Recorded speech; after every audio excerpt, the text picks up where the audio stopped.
اعوذ باللہ من الشیطان الرجیم بسم اللہ الرحمن الرحیم الحمد للہ رب العالمین صلی اللہ علی محمد وآلہ اجمعین واللعنۃ الدائمۃ علی اعداء محمد وآل محمد اما بعد وفقنا اللہ وإیاکم للعلم والعمل الصالحین انشاءاللہ تعالی۔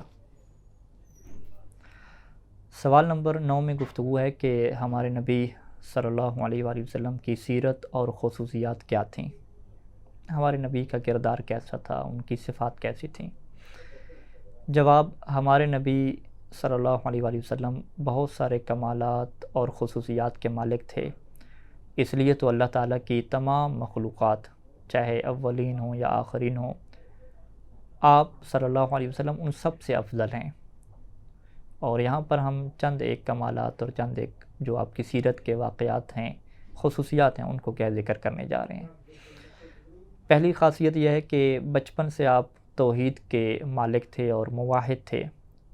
کبھی بھی ایسا نہیں ہوا کہ غیر اللہ کے سامنے آپ جھکے ہوں۔ آپ کی پوری زندگی جو ہے وہ شرک کی آلودگی سے پاک گزری ہے۔ اور دوسری خصوصیت کہ بچپن ہی سے تھوڑی سی غذا کے اوپر آپ اکتفا فرماتے تھے۔ اور تیسری خصوصیت کہ آپ صلی اللہ علیہ وآلہ وسلم کو کبھی بھی کوئی نازیبا حرکت کرتے ہوئے نہیں دیکھا گیا۔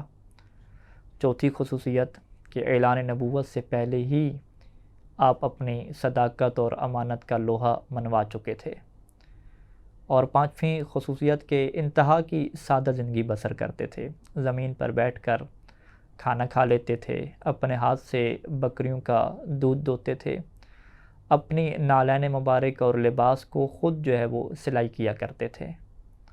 چھٹی خصوصیت کہ پاکیزگی اور خوشبو سے بہت محبت کرتے تھے۔ اور ساتویں خصوصیت کہ اتنے عظیم اخلاق کے مالک تھے کہ بہت سارے لوگ آپ کے اخلاق کے گرویدہ ہو کر دائرہ اسلام میں داخل ہو جاتے تھے۔ اور آٹھویں خصوصیت کہ قانونی مسائل میں سختی سے عمل کرتے تھے اور کسی کی یہاں پہ رعایت نہیں کرتے تھے، یعنی اقربا پروی، اپنے دوستوں اور اس طرح کی جو چیز ہوتی ہے یہ بات نہیں تھی۔ قانون کے مسئلے میں، عدالت کے مسئلے میں اپنا اور پرایا سب کیا تھے، برابر تھے۔ اور نامی خصوصیت کہ اپنے گھر والوں اور رشتہ داروں سے بہت ہی اچھا سلوک کرتے تھے، اور جو بھی لوگ کوئی زیادتی کرتے، ناانصافی کرتے تو اس کو آپ معاف کر دیا کرتے تھے۔ اور 10ویں خصوصیت کہ بچوں کے ساتھ ایک خاص رویہ آپ کا ہوتا تھا اور بچوں کے ساتھ بہت شفقت سے پیش آتے تھے، ان کے ساتھ جو ہے پیار کرتے تھے، حتیٰ کہ جو ہے وہ سلام کرنے میں بھی پہل کرتے تھے، یعنی بچے کو آپ سلام کرتے تھے، پہلے کہتے تھے السلام علیکم یوں کر کے۔ اور 11ویں صفت کہ غلاموں کے ساتھ آپ کا سلوک بہت اچھا ہوتا تھا اور ہمیشہ نصیحت کرتے تھے کہ غلاموں کے ساتھ اچھا سلوک کرو، اور خود جو ہے وہ غلاموں کے ساتھ بیٹھ کے کھانا جو ہے وہ کھاتے تھے۔ اور 12واں یہ ہے کہ کبھی امیر غریب یا عربی عجمی میں کوئی امتیاز نہیں رکھتے تھے، صرف علم اور تقوی کی بنیاد پر ترجیح دیا کرتے تھے، کہ جو قرآن مجید نے معیار قرار دیا تھا کہ تمہاری عزت کا معیار تمہارا تقوی ہے، تو آپ صلی اللہ علیہ وآلہ وسلم بھی اسی معیار کے مطابق لوگوں کو جو ہے وہ عزت دیا کرتے تھے۔ اس کے علاوہ جو ہے وہ امیر غریب یا عرب کا ہے یا غیر عرب کا ہے، اس میں کوئی کیا ہے تفریق نہیں کیا کرتے تھے۔ اور آپ علیہ السلام جو ہے وہ بہادر تھے، شجاع تھے، کہ تاریخ یہ بیان کرتی ہے کہ جب جنگ جو ہے پورے زوروں پر ہوتی تھی تو دشمن کے درمیان میں جو ہے وہ آپ علیہ السلام موجود ہوتے تھے، اور خود مولا علی علیہ السلام کی یہ گواہیاں موجود ہیں کہ جب جنگ کے زوروں کے اوپر ہمیں کسی سہارے کی ضرورت ہوتی تو ہم رسول خدا صلی اللہ علیہ وآلہ وسلم کا سہارا لیا کرتے تھے۔ لیکن اس کے باوجود آپ رحیم اس قدر تھے کہ اپنے ہاتھ سے کبھی کسی بھی انسان کا خون نہیں بہایا، اور نہ ہی اپنے ہاتھ سے کسی شکار کو پکڑا۔ البتہ شکار کا جو گوشت پیش کیا جاتا تھا وہ آپ کیا ہے تناول فرما لیتے تھے۔ ادب اور تواضع، یعنی 14ویں یہ صفت ہم بیان کر رہے ہیں کہ ادب اور تواضع اس قدر تھا کہ انہیں کبھی 4 زانو بیٹھے ہوئے نہیں دیکھا گیا، بلکہ ہمیشہ 2 زانوؤں کے اوپر بیٹھتے تھے، اور اس زمانے میں اس طرح غلام بیٹھا کرتے تھے۔ اور پھر آپ فرمایا کرتے تھے کہ مجھے غلاموں کی طرح بیٹھنا اچھا لگتا ہے، یعنی جس کے بیٹھنے کا انداز بھی کیا ہے غلاموں کی طرح ہو تو اس کی عاجزی کا جو ہے وہ کیا عالم ہوگا، آپ خود کیا ہے تصور کر سکتے ہیں۔ 15ویں صفت کہ کبھی کسی کھانے کی شکایت نہیں کرتے تھے کہ یہ کھانا برا ہے، یہ کھانا صحیح نہیں پکا ہوا، نہیں، ایسی شکایت نہیں کرتے تھے. اگر کوئی کھانا اچھا نہیں بھی ہوتا تھا، وہ اس کے اندر کوئی خرابی ہوتی تھی، تو پھر بھی آپ اظہار نہیں کرتے تھے، بلکہ زیادہ سے زیادہ جو ہے وہ ہاتھ کھینچ لیتے تھے اور وہ نہیں کھاتے تھے. اور کھانے میں جو ہے وہ تاریخ نے لکھا کہ دودھ، کھجور، شہد، خربوزہ اور بکرے کا گوشت آپ بہت پسند کرتے تھے. اور مزید تفصیل کے لیے سیرت کی کتابوں کی طرف آپ رجوع کر سکتے ہیں، اور آپ کی بہت ساری خصوصیات کیا ہیں اس کے علاوہ بھی ہمارے سامنے کیا ہیں موجود ہیں. اگلے سوال کی طرف بڑھتے ہیں کہ سوال نمبر 10 ہے کہ ایک مسلمان پر رسول اللہ صلی اللہ علیہ وآلہ وسلم کے حوالے سے کیا ذمہ داری عائد ہوتی ہے، کہ رسول خدا کا ہمارے اوپر حق ہے، تو آج کل کے زمانے میں ہمارے اوپر کیا ذمہ داری عائد ہوتی ہے کہ ہم اس حق کو ادا کریں. اس کا جواب یہ ہے کہ ایک عام آدمی آپ پر جب ایمان لے آیا ہے تو پھر اسے چاہیے، اس کے اوپر یہ ذمہ داری بنتی ہے، سب سے پہلی ذمہ داری، کہ ذات خداوندی کے بعد سب سے زیادہ جو محبت ہے وہ آپ صلی اللہ علیہ وآلہ وسلم کے ساتھ کرے. اور جب بھی آپ صلی اللہ علیہ وآلہ وسلم کا نام سنیں یا نام اپنی زبان سے لے یا ان کی یاد ہے، تو پھر آپ پر اور آپ کی آل پر درود بھیجے، اللہم صلی علی محمد و آل محمد. اور دوسری ذمہ داری یہ عائد ہوتی ہے کہ ان کی سیرت کو اپنانے کی مکمل کوشش کرے. اور یہ تبھی کوشش ہو سکتی ہے کہ جب وہ مطالعہ کرے گا، پڑھے گا آپ کی سیرت اور کردار کو، تو اس کے بعد جب علم میں آ جائے گی کہ یہ سیرت اور کردار ہے، تو پھر جو ہے اس کو انسان کیا اپنا سکتے ہیں. تو لہٰذا یہ ذمہ داری ہمارے اوپر آتی ہے کہ ہم اپنے رسول کی سیرت کو پڑھیں اور سمجھیں اور اپنی زندگی میں کیا اسے ڈالنے کی مکمل کوشش کریں. اور تیسری ذمہ داری جو ہمارے اوپر عائد ہوتی ہے کہ آپ صلی اللہ علیہ وآلہ وسلم کے لیے دل میں بے حد احترام رکھیں، کیونکہ اللہ تعالیٰ نے آپ کو وہ مقام عطا فرمایا ہے کہ مسلمانوں سے یہ بھی خطاب فرما دیا کہ تم اپنی آواز کو بھی بلند نہ کرو، اور اس طرح سے جو ہے وہ رسول کو نہ پکارو جیسے ایک دوسرے کو بلاتے ہو. اور پھر فرمایا کہ اگر تم ایسا کرو گے تو تمہارے سارے اعمال کیا ضائع ہو جائیں گے. سورہ حجرات کی 2 نمبر آیت میں یہ ارشاد ہوتا ہے کہ یا ایھا الذین آمنوا لا ترفعوا اصواتکم فوق صوت النبی ولا تجهروا له بالقول كجهر بعضكم لبعض ان تحبط اعمالكم وانتم لا تشعرون. کیا اے ایمان والو اپنی آوازوں کو نبی کی آواز پر بلند مت کرو، اور ان سے اس طرح بلند آواز سے بات نہ کرو جیسے ایک دوسرے سے کرتے ہو، ورنہ تمہارے اعمال ضائع ہو جائیں گے اور تمہیں پتہ بھی نہیں ہوگا. تو لہٰذا یہ بہت بڑی ذمہ داری ہے کہ ہم بے حد قسم کا احترام اپنے دل میں اللہ کے رسول کے لیے رکھیں. اور چوتھی جو ذمہ داری ہے کہ آپ صلی اللہ علیہ وآلہ وسلم کے فیصلے اور حکم کے سامنے مکمل طور پہ تسلیم ہو جائیں، ذرا سی بھی شکایت نہ کریں، اور ہمارے دل میں بھی ذرا سی شکایت نہیں ہونی چاہیے. اور قرآن مجید نے اس چیز کو بیان بھی فرمایا ہے سورہ نساء کی 65 نمبر آیت میں، 65 نمبر آیت میں، کہ فَلَا وَرَبِّكَ لَا يُؤْمِنُونَ حَتَّى يُحَكِّمُوكَ فِي مَا شَجَرَ بَيْنَهُمْ ثُمَّ لَا يَجِدُوا فِي أَنفُسِهِمْ حَرَجًا مِّمَّا قَضَيْتَ وَيُسَلِّمُوا تَسْلِيمًا. کہ تیرے رب کی قسم وہ اس وقت تک مومن نہیں ہیں جب تک وہ آپس میں ہونے والے اختلاف میں آپ کو حاکم اور ثالث نہ بنائیں، اور پھر آپ کے حکم کے سامنے اپنے دلوں میں کوئی تنگی بھی محسوس نہ کریں اور اسے بخوشی طور پہ مکمل تسلیم کر لیں. تو قرآن نے یہاں پہ واضح طور پہ بیان فرمایا کہ ایک انسان کے مومن بننے کے لیے یہ ضروری ہے کہ وہ اللہ کے رسول کے ہر حکم کو دل و جان سے تسلیم کرتا ہو، اس کے دل میں بھی شکایت تک نہ ہو کہ اللہ کے رسول نے یہ کیوں ہمارے لیے حکم دیا ہے. مکمل ماننا، دل سے ماننا، یہ مومن ہونے کی نشانی ہے. اور مومن انسان بن ہی تبھی سکتا ہے کہ جب مکمل طور پہ اللہ کے رسول کی اطاعت کو دل سے مانے گا اور ان کے کسی فیصلے کے اوپر، کسی حکم کے اوپر کوئی اعتراض نہیں رکھتا ہوگا. پانچویں ذمہ داری کہ ہمیشہ اللہ تعالیٰ سے دعا کرتے ہوئے اللہ کے رسول کو ہمیں وسیلہ بنانا چاہیے، اور آخرت میں ان کی شفاعت کی امید رکھنی چاہیے. اللہ سے دعا مانگنی چاہیے کہ اللہ میں ان کی شفاعت نصیب کرے، اور کثرت سے ان پر اور ان کی آل پر درود بھیجنا، یہ ہماری ذمہ داری ہونی چاہیے. چھٹی ذمہ داری کہ اللہ کے رسول کے متعلق ہم یہ دیکھیں کہ وہ جن ہستیوں سے محبت کرتے ہیں ہم بھی ان ہستیوں سے محبت کریں، اور جن ہستیوں سے وہ نفرت کرتے ہیں ہم بھی ان سے نفرت کریں. اور پھر اگر واضح طور پہ اللہ کے رسول نے بیان کر دیا ہو کہ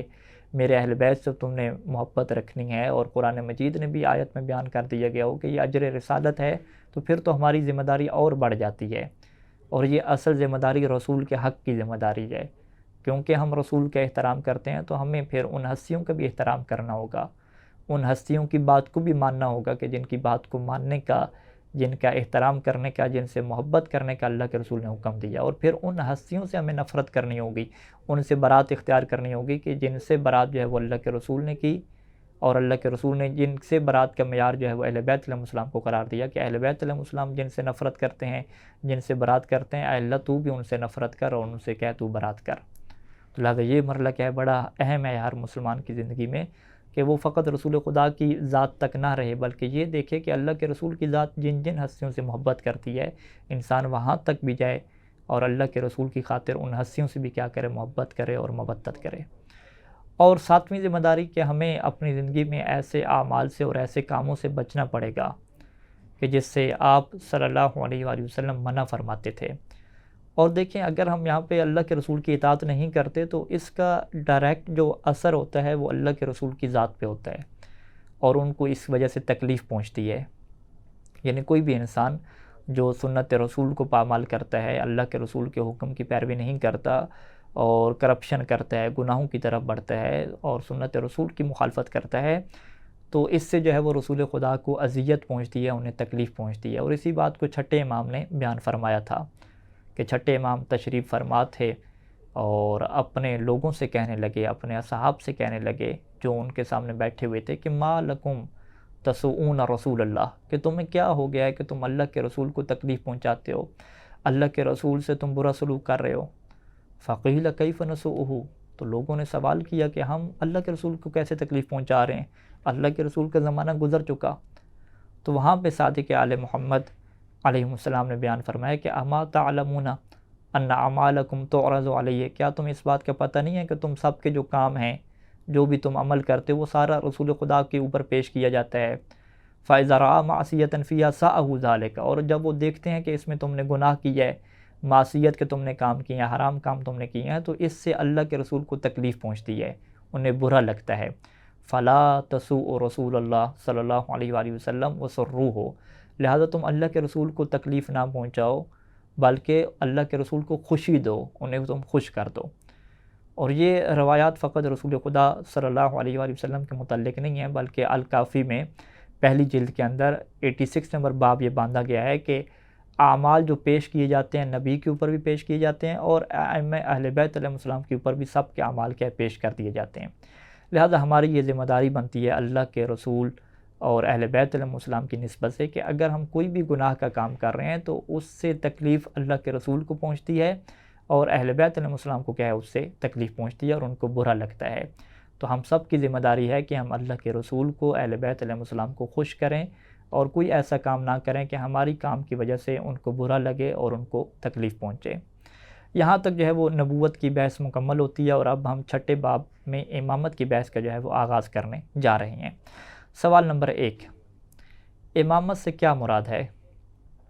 یعنی امامت کسے کہتے ہیں؟ اور یہ بڑا اہم اس کا جواب ہے کہ اہل تشیع کی نظر میں امامت کسے کہتے ہیں، اہل سنت کی نگاہ میں امامت کسے کہتے ہیں، اس فرق کو کیا ہمیں سمجھنا ہوگا۔ وگرنہ اگر ہم سادے بن گئے تو ہم کہیں گے امامت کے اوپر تو اختلاف ہی نہیں ہے، وہ بھی نظریہ امامت کو مانتے ہیں، ہم بھی مانتے ہیں، ہم کہیں گے نہیں بہت فرق ہے۔ اہل تشیع کی نظر میں مسلمانوں کی دین اور دنیا کی رہبریت اور قیادت، مسلمانوں کے دین اور دنیا دونوں کی رہبریت اور قیادت اس ہستی کے پاس ہوگی کہ جس ہستی کو اللہ کی طرف سے امام بنایا گیا ہوگا، جس کو اللہ کی طرف سے امامت عطا ہوگی، وہ امام اور وہ ہستی اللہ کی طرف سے پوری دنیا کے انسانوں کے لیے دین اور دنیا دونوں میں کیا کرے گی، رہبری کرے گی اور امامت کرے گی۔ یعنی وہ امام اور ہستی جو اللہ کی جانب سے ہر اعتبار سے رسول خدا کا جانشین ہو اور مسلمانوں کی دینی اور دنیاوی قیادت کر سکتا ہو، وہ کون ہستی ہوگی؟ جو اللہ کی طرف سے کیا معین ہوگی۔ یعنی یہاں پہ امامت کو ہم جب کہتے ہیں کہ رسول خدا کا یہ جانشین ہوتا ہے، رسول خدا صلی اللہ علیہ وسلم کی جانشینی اس کو ملتی ہے، تو پھر یہ اس ہستی میں ہوگی کہ جس کو اللہ بنائے گا، اس میں لوگوں کے بنانے کا کوئی کردار نہیں رہے گا۔ یہ نظریہ امامت ہے۔ اچھا، جب کہ اہل سنت کے ہاں نظریہ امامت سے کیا مراد ہے؟ اہل سنت کے نزدیک اسلامی معاشرے کا ہر حکمران امام ہوتا ہے۔ کوئی بھی معاشرے کا اگر بڑا حاکم بن گیا تو اسے وہ امام کہتے ہیں۔ اب چاہے وہ حکمران جو ہے وہ شورا کے ذریعے سے بنا ہو، چند لوگوں نے جو مل کے مشورہ کر کے اسے بنا دیا ہو، چاہے وہ انتخابات کے ذریعے سے بڑا بنا ہو، اور چاہے جو ہے وہ زبردستی آمریت یعنی طاقت اور قوت سے وہ مسلمانوں کا خلیفہ بن جائے، جیسے وہ مسلمانوں کا خلیفہ بنے گا تو اسی کو وہ کیا کہتے ہیں؟ امامت کہتے ہیں۔ تو لہٰذا بہت فرق ہے کہ وہ جس نظریہ امامت کے قائل ہیں وہ حکمران کے معنی میں ہے کہ کوئی بھی مسلمانوں کا حاکم بن جائے اس کو ہم کیا امام مانیں گے، چاہے وہ فاسق ہو، فاجر ہو، جیسا ہو، جیسا کہ ان کے ہاں کیا روایات موجود ہیں۔ جبکہ ہمارے ہاں ایسا نہیں ہے، ہمارے ہاں رسول کے جانشین انسان نہیں بنا سکتے۔ جیسے اللہ کے رسول کو انتخاب اور رسول بنانے کا جو نظریہ ہے وہ ہمارا یہ ہے کہ وہ اللہ کی طرف سے ہوتا ہے، اللہ خود رسول بناتا ہے، ایسے ہی جو اللہ کے رسول کا جانشین ہے، جو امام ہے، وہ بھی جو ہے وہ اللہ کی طرف سے بنایا گیا ہوتا ہے اور انسانوں کا اس میں کوئی دخل نہیں ہوتا۔ تو لہٰذا یہ نظریہ امامت کی اہل تشیع کے ہاں کیا ہوگی؟ وضاحت ہوگی۔ دوسرا سوال یہ ہے کہ امام کا ہونا کیوں ضروری ہے؟ آخر ہم کہتے ہیں کہ چلیں نبی صلی اللہ علیہ وآلہ وسلم آخری نبی تھے، وہ چلے گئے، گزر گئے، تو اب ہمیں امام کی ضرورت نہیں ہے، تو آپ کیوں کہتے ہیں کہ امام کا ہونا ضروری ہے؟ تو اس کے جواب میں ہم سب سے پہلا جواب یہ دیتے ہیں کہ جو دلیل نبی کے ضروری ہونے کو ثابت کرتی ہے وہی دلیل امام کی ضرورت کو ثابت کرتی ہے۔ اسی لیے امام کی ضرورت پر سب مسلمانوں کا اتفاق ہے، سب کہتے ہیں کہ کوئی نہ کوئی امام ہونا چاہیے، چاہے شیعہ ہوں یا سنی ہوں۔ کیوں؟ اس کی وجہ کیا ہے؟ کیونکہ جب نبی پیغام دین اور شریعت پہنچا کر اس دنیا سے چلا جاتا ہے تو اس کے بعد آنے والے لوگوں کے لیے اگر کوئی اور نبی نہیں آ رہا اور انہیں اگر اسی دین میں رہنا ہے تو پھر ضروری ہے کہ ایسی شخصیت موجود ہو جو اس دین کو اول سے آخر تک مکمل سمجھتی ہو، تاکہ اس دین کو معاشرے کے اوپر وہ لاگو کر سکے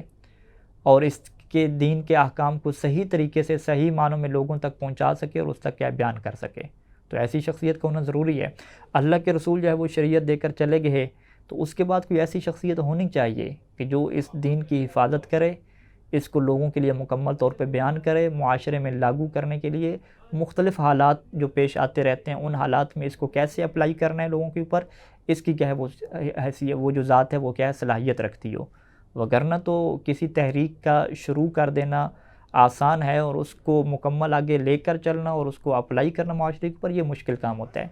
تو لہٰذا یہ ہمارا نظریہ ہے اور یہ واضح طور پہ عقل بھی اسے مانتی ہے کہ کسی بھی مشن اور ہدف کو شروع کرنے کے بعد اس کی حفاظت کرنا، اس کو معاشرے کے اوپر لاگو کرنے کے لیے ایک اس کا سنبھالنے والا ہونا کیا ہے، ہر زمانے میں کیا ضروری ہے۔ یہ پہلی دلیل ہوگی۔ دوسری جو ہے وہ اس کی کیا وجہ ہے کہ امامت ضروری ہے کہ اگر کوئی شخص نئی نئی بدعتیں ایجاد کر رہا ہو یا بہت سارے اسلام کے اوپر اعتراضات، شبہات پیش کر رہا ہو تو پھر ایسی ہستی کا ہونا ضروری ہے کہ جو دین کی اس طرح سے حفاظت کرے کہ پھر اس کو تحریف کا شکار نہ ہونے دے اور دین کے جو حقیقی تعلیمات ہیں اس سے جو ہے وہ بچا کے رکھے کہ لوگ کہیں سے کیا بگاڑ نہ دیں، اور جو دشمن ہیں ان کے وسوسے، ان کے شبہات جو پیدا ہو رہے ہیں اس کا بھی جو ہے وہ صحیح طریقے سے جواب دے اور تاکہ جو ہے وہ یہ دین اپنی اصلی حالت پہ کیا ہے باقی رہے۔ اور یہاں پہ ہم یہ کہہ سکتے ہیں کہ بالآخر وہ دین کہ جو قیامت تک رہنے کے لیے آیا ہے، اگر اس کی حفاظت کی جو ہے وہ ذمہ داری کسی کو نہ دی گئی تو یہ دین مٹ جائے گا یا یوں آپ کہیں کہ وہ اپنی اوریجنل اور جو اصل حالت ہے اس کے اوپر پھر باقی نہیں رہے گا۔ بس جس منزل تک انسان کو پہنچانے کے لیے یہ دین اور شریعت بھیجی گئی تھی کہ انسان کو اس منزل تک ہم نے لے کر جانا ہے، ضروری ہے کہ پھر نبی کے بعد ایسی کامل شخصیت موجود ہو جو اس امت کو تکامل کے راستے پر گامزن رکھتے ہوئے منزل مقصود تک پہنچا دے۔ دین کا ہدف کیا تھا؟ مسلمانوں کو ترقی کی طرف لے کر جانا، کمال کی طرف لے کر جانا، دنیا میں عدل و انصاف کو نافذ کرنا، ظلم کو ختم کرنا، ہر کسی کے حقوق کی حفاظت کرنا۔ یہ تبھی ہو سکتا ہے کہ جب اس دین کو ہینڈل کرنے والی کوئی ذات ہو جو ایک ذمہ دار بنے اور اس کو کیا ہے آخر تک لے کر جائے۔ یہ کیا ہے دوسری چیز ہے کہ جو ہمارے نزدیک امامت کی ضرورت کو واضح کرتی ہے۔ اور تیسری بات کہ ایسا دین جسے قیامت تک باقی رہنا ہے، اس کے لیے ضروری ہے کہ ہر دور میں نبی کا ایسا قائم مقام موجود ہو کہ جو اسلامی معاشرے کی حقیقی قیادت کرنے کی صلاحیت رکھتا ہو۔ جب قیامت تک کا دین ہے تو پھر ہادی اور جو رہبر ہے وہ بھی قیامت تک ہونا چاہیے۔ فقط کاغذات میں قانون دے دینا کیا کافی نہیں ہے، بلکہ باقاعدہ قائد، رہبر اور امام بھی کیا اللہ کی طرف سے عطا ہونا ضروری ہے۔ کیونکہ یہ قیامت تک اس نے چلنا ہے۔ اگر آپ یہ کہتے ہیں کہ دین فقط اسی زمانے کی حد تک تھا پھر تو آپ کہہ سکتے ہیں کہ امامت کی ضرورت نہیں ہے۔ جب یہ کہہ رہے ہیں کہ قیامت تک دین رہنا ہے تو پھر قیامت تک جب دین نے رہنا ہے تو دین کو بیان کرنے والا دین کی تشریح کرنے والا، دین کی حفاظت کرنے والا، اس کی قیادت کرنے والا، وہ بھی تو کوئی ہونا چاہیے جو قیامت تک باقی رہے، وگرنہ یہ مقصد کیا ہے، لغو ہو جائے گا۔ اور چوتھی چیز کہ اگر امت کے درمیان کوئی اختلاف پیدا ہو جائے، ظاہری بات ہے اللہ کے رسول چلے گئے ہیں، اب امت میں اختلاف تو ہوگا، تو جب امت کے درمیان اختلاف پیدا ہو جائے تو پھر ایسی شخصیت موجود ہو کہ جس کے اوپر پھر فیصلہ ہو، کہ جو حق اور باطل کا پھر معیار ہو۔ اور اگر ایسی کوئی شخصیت ہم امت اسلامیہ کو نہیں دے پاتے تو پھر امت اختلاف کا شکار رہے گی، فرقے بنتے جائیں گے، قیامت تک کے لیے فرقوں میں اضافہ ہوتا جائے گا۔ کیونکہ رسول خدا کے بعد کوئی ایسی ہستی ہے ہی نہیں جس کے اوپر سب لوگ اتفاق کر سکیں، تو لہٰذا قیامت تک کے لیے ایک ہستی کا ہونا ضروری ہے کہ جس کے اوپر سب لوگ اتفاق کر سکیں اور اپنے اختلافات میں پھر اس ہستی کو کیا ہے، معیار قرار دیں کہ جب بھی ہمارے درمیان اختلاف ہوگا تو حق و باطل کا جو فیصلہ ہے وہ اسی ہستی کے اوپر پورا ہوگا۔ اور وہ ہستی اس دور کے ہمارے امام زمانہ عجل اللہ فرج شریف ہیں کہ جو حق اور باطل کا معیار ہیں۔ جس طریقے سے کہ امیر المومنین علی ابن ابی طالب پیغمبر کی زندگی میں اور پیغمبر کے بعد بھی حق و باطل کا معیار رہے، اسی طریقے سے اس علی کا جو آخری بیٹا ہے حجت دوراں، وہ بھی حق و باطل کا معیار ہیں، اور اسی معیار کے اوپر اگر آج امت کھڑی ہوگی تو پھر تفرقے اور اختلاف سے بچے گی، وگرنہ اگر امامت کو نہیں مانیں گی اور حضرت مہدی دوراں کی امامت کا انکار کر دے گی تو پھر جو ہے وہ اختلاف میں پڑتی رہے گی اور یوں جو ہے وہ پستیوں کا شکار ہو جائے گی اور کبھی ترقی نہیں کر سکے گی۔ یہاں تک جو ہے وہ ہماری گفتگو امامت کے متعلق جاری ہے، اور یہاں پہ ہم اگلی گفتگو میں یہ ذکر کریں گے کہ امام کو کون سے اوصاف کا مالک ہونا چاہیے، کون سے ایسے کمالات ہوتے ہیں کہ جو امام کے اندر پائے جانا ضروری ہیں، اور پھر امام اور نبی میں کیا فرق ہوتا ہے، اور کیا امامت کا نظریہ کا مطلب یہ ہے کہ ہم جو ہے وہ نبوت کا انکار کر رہے ہیں یا ہم ختم نبوت کا انکار کر رہے ہیں۔ تو ان ساری باتوں کی وضاحت انشاءاللہ اگلے درس میں کیا ہے تفصیل سے جو ہے وہ آئے گی۔ وصلی اللہ علی محمد وآلہ اجمعین، والسلام علیکم ورحمۃ اللہ وبرکاتہ۔